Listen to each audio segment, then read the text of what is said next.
Good day, -3 at 6:33 at the airport. Good morning, everyone. Police in San Bernardino, California say they believe there are only 2 shooters involved in a big massacre in that state, and both of those shooters they believe are now dead. Before they were killed, 14 people were murdered.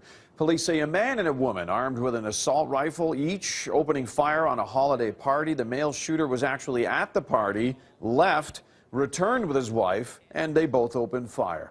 This happened at a center for people with developmental disabilities. 17 people are hurt, along with the 14 killed. 4 hours after the massacre, the 2 shooters were killed in an exchange of gunfire with police. So we initially put out that we had information that there were upwards of 3 shooters. Right now, as we continue to drill down on information and the witness statements that we have, it really looks like we have 2 shooters, and we're pretty comfortable that the 2 shooters that we believe went into the building are the 2 shooters that are deceased up on San Bernardino Avenue. It's believed the shooters were either married or engaged. We do not know a motive yet. So far this year in the U.S., there have been more than 350 shootings this year alone, in which 4 or more people have been either killed or wounded.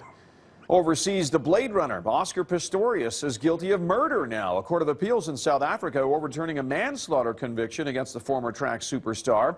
Pistorius is currently under house arrest after serving 1 year of a 5-year sentence for manslaughter. This is for shooting his then-girlfriend, Reva Steenkamp. She was shot through a bathroom door on Valentine's Day in 2013. The now murder conviction means this case heads back to court now to determine a new sentence. It's now 6:35. Federal Immigration Minister John McCallum says he has 3 priorities for Syrian refugees: housing, housing, and housing. McCallum making those comments in the city of Calgary, our city, the first stop on a national tour of cities that will be accepting refugees. Alberta is going to welcome 850 Syrians by the end of this year, half here in Calgary. Our city has a 5% vacancy rate, but the issue here is whether refugees can actually afford the price of rent.